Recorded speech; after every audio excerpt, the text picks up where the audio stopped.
अस्सलामुअलैकुम to all, welcome to my channel tips and trick with Hina. उम्मीद है कि आप सब खैरियत से होंगे। तो भाई यूट्यूब पे आज मैंने अपनी फ़र्स्ट वीडियो अपलोड कर दी है, इस यकीन के साथ कि मुझे वही प्यार और अपनायत मिलेगी जिसकी मैं ख्वाहिशमंद हूँ। तो जी बच्चों को स्कूल ड्रॉप कर दिया है।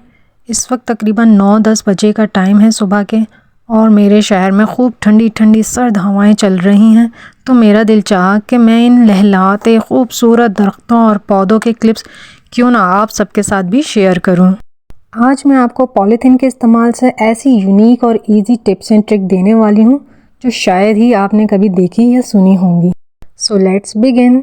जैसा कि कई शहरों में सर्दी जा चुकी है और कहीं आखिरी मरहले पर है, तो ऐसे में विंटर स्टफ़ को पैक करने के बाद जो प्रॉब्लम हमें फेस करनी पड़ती हैं वो है स्पेस। तमाम जैकेट्स, हुडीज़ और घर में इस्तेमाल होने वाले ब्लैंकेट्स काफ़ी फ्लफ़ी होते हैं, जिसकी वजह से अच्छी खासी जगह घेर लेते हैं। इसलिए बेस्ट टिप ये है कि अगर आपके पास वैक्यूम क्लीनर है तो वेल एंड गुड, अदरवाइज़ आपने भी मेरी तरह एक स्ट्रॉ ले लेनी है। मैं यहाँ पर अपने बच्चों के हुडीज़ फ़ोल्ड कर रही हूँ, जिसे मैंने अच्छे से फ़ोल्ड कर लिया है। अगर आपके पास वैक्यूम क्लीनर है तो आप इस मेथड से अपने ब्लैंकेट्स को भी अच्छी तरह से पैक कर सकते हैं। तो पॉलीथीन को लेके मेरी ईजीएस्ट टिप ये है, स्ट्रॉ की मदद से पॉलीथीन में मौजूद एयर को सक कर लें। हमारा मेन मकसद इसमें मौजूद एयर को ख़त्म करना है, और आप देख सकते हैं कि आहिस्ता आहिस्ता ये श्रिंक होने लगा है।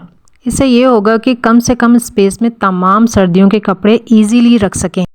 एक बात का ख्याल रखना है कि आपने पॉलीथीन को टाइटली पकड़ना है और इस पर से अपनी ग्रिप को कम नहीं होने देना है।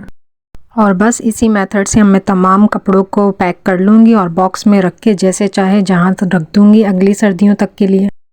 टिप नंबर 2 ये है कि इस बास्केट में मैंने बचे हुए मसाले रखने थे, तो प्लास्टिक को कट करके मैंने बास्केट में सेट कर दिया, ताकि जितने भी मसालों के लाल पीले निशानात होते हैं वो बास्केट पर ना आए। यहाँ पर मैं खाली जार्स को स्पाइसेस के साथ फिलअप कर रही हूँ, और जो स्पाइसेस बच गए हैं उनके पैकेट्स को मैं पैक कर लूँगी, क्योंकि हल्दी और पिसी हुई मिर्च की अब मुझे इतनी जल्दी ज़रूरत नहीं पड़ने वाली। तकरीबन 1 महीने तक तो मुझे दोबारा फिलअप नहीं करना पड़ेगा इसको। तो मसालों में अक्सर कीड़े लग जाते हैं, तो कीड़ों से बचाने के लिए मैं इन पैकेट्स को दोबारा सील कर दूँगी। इससे ये होगा कि मसाले गिरेंगे नहीं इसमें से। तो मैंने एक छुरी ले ली है, और छुरी को मैंने हल्का सा गरम कर लिया है। इसको सिर्फ हल्का ही गरम करना है, तेज़ गरम नहीं करना है। जैसे हम मार्जिन लाइन बनाते हैं इस तरह से हम छुरी को पैकेट पे फेर देंगे। 1 से 2 मरतबा आपने इस तरह से छुरी से करना है और ये सील हो जाएगा। इसी तरह से मैं सारे स्पाइसेस के पैकेट को एक एक करके सील कर दूँगी। यहाँ मैंने पैकेट्स को बास्केट में अरेंज कर दिया है, तो अब मसाला गिरने से जो मेरे कैबिनेट्स और बास्केट में मैस होता था वो नहीं होगा। टिप नंबर 3 ये है कि अगेन हमने पॉलीथीन को ले लिया है। टिप तो नहीं, मैं इसे ट्रिक कहूँगी। तो इस ट्रिक में हमने पॉलीथीन को ओपन कर लिया है। ग्लास को रख के पॉलीथीन को हम इस तरह से ट्विस्ट करेंगे तो ये उल्टा हो जाएगा, और यहाँ पर हम दूसरा ग्लास रख देंगे। इस वक्त मेरे पास कोई जूस अवेलेबल नहीं था, तो मैंने वाटर के अंदर एक कलर ऐड कर दिया ताकि आप लोगों को अच्छी तरह से समझ आ सके। ये ट्रिक मुझे एक जूस वाले ने बताई थी, तो मैंने सोचा क्यों ना आप लोगों के साथ शेयर करूं। आप इसे कितना हिला लें जुला लें, लेकिन ये ग्लासेस आपस में शेक नहीं होंगे, और इस तरह से जूस या कॉफ़ी जो भी आपके इस होल्डर में हो वो गिरेगा भी नहीं। तो है ना कमाल की ट्रिक। टिप नंबर 4 ये है कि हमारे और हमारे बच्चों के जो शूज़ होते हैं ना, उन्हें अक्सर हम पहन कर ऐसे ही रख देते हैं, जिसकी वजह से वो पिचके पिचके और शेपलेस हो जाते हैं, और नए शूज़ भी पुराने लगने लगते हैं। तो उसके लिए एक टिप ये है, पॉलीथीन्स जो हमारे घर में हर सौदे के साथ आती हैं, इन सबको मैंने जमा कर लिया, और अब एक एक करके मैं शूज़ के अंदर फिक्स करती जाऊँगी। सारी पॉलीथीन्स को मैंने एक एक करके शूज़ के अंदर अच्छी तरह से भर दिया, और आप देख सकते हैं कि ये शूज़ जो पहले दबे दबे और शेपलेस लग रहे थे, अब ऐसे नहीं लग रहे। इन्हें अब मैं शूज़ बॉक्स में रख दूँगी, और वापस जब निकालूँगी तो ये पहनने के काबिल होंगे। टिप नंबर 5 ये है कि काफ़ी टाइम से मेरे पास डायपर का ये खाली बैग पड़ा हुआ था, तो मैंने सोचा क्यों ना आज इस प्लास्टिक के बैग को यूटिलाइज़ किया जाए। तो इस पर जो पिक्चर्स बनी हुई हैं उनकी मैं फ़ाइन कटिंग कर लूँगी, ताकि जब मैं इसे बैग पे पेस्ट करूँ तो ये खूबसूरत लगे। यहाँ मैं बताती चलूँ कि मेरे पास इस वक्त सिर्फ ये ही प्लास्टिक का बैग था, इसलिए मैंने इसको चूज़ किया। अगर आपके पास कोई और प्लास्टिक का बैग हो जिस पे कोई अच्छी सी बटरफ्लाई बनी हो या कोई मोटिव हो या कोई फ्लावर्स बने हो तो आप उसको आप ज़रूर ट्राई कीजिएगा। यहाँ पर मेरे पास ग्रॉसरी के साथ जो बैग्स आते हैं वो पड़े हुए थे, तो उसमें से एक मैंने ले लिया है। इसके अंदर लॉन या कॉटन का कपड़ा सेट कर दूँगी और जो पिक्चर कट की थी वो रख दूँगी। अगर आपके पास बटर पेपर है तो ठीक है, नहीं तो मेरी तरह आप भी एक पेपर ले लीजिएगा। ये मेरी बेटी की पुरानी बुक का एक पेपर है। ये भी इसका टेक्सचर भी कुछ बटर पेपर की तरह था, तो इसलिए मैंने इसको पिक्चर के ऊपर रख कर आयरन कर दिया।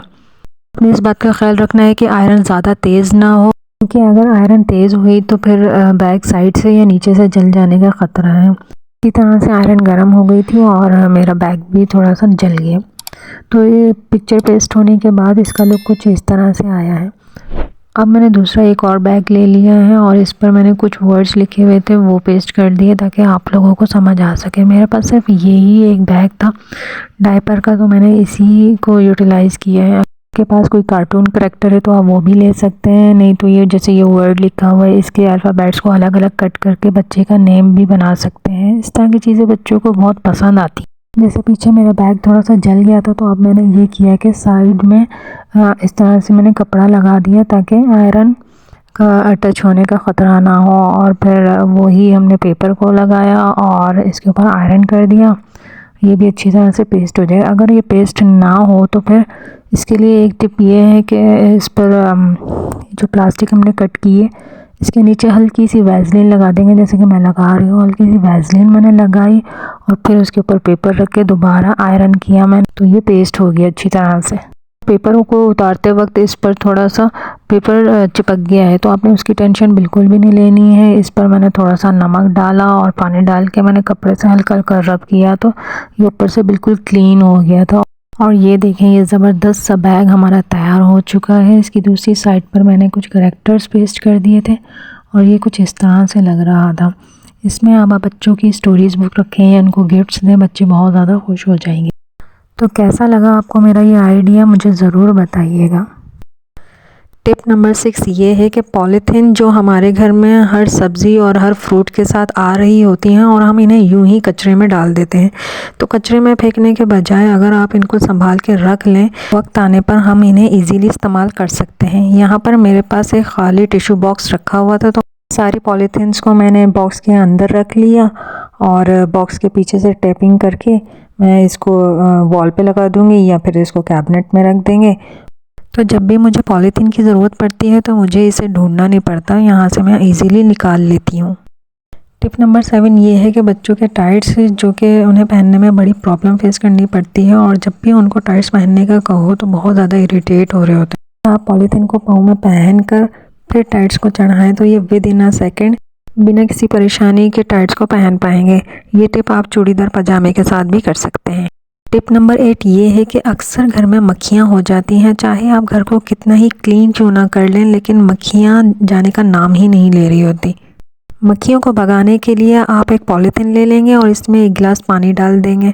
पानी डालने के बाद आपके पास जो भी कॉइन्स नए या पुराने अवेलेबल हों वो आप इसके अंदर डाल देंगे और एक नॉट लगा के किचन में या घर के किसी भी कोने में हैंग कर देंगे। इससे ये होगा कि मक्खियाँ फ़ौरन भाग जाएंगी। तो ये थी पॉलीथीन से रिलेटेड मेरी टिप्स एंड ट्रिक। अगर आपको मेरी टिप्स पसंद आई हो तो कमेंट सेक्शन में मुझे कमेंट करके ज़रूर बताइएगा। मेरी वीडियो को लाइक, शेयर एंड सब्सक्राइब करना ना भूलिएगा। वीडियो देखने के लिए थैंक्स। टेक केयर एंड अल्लाह हाफिज़।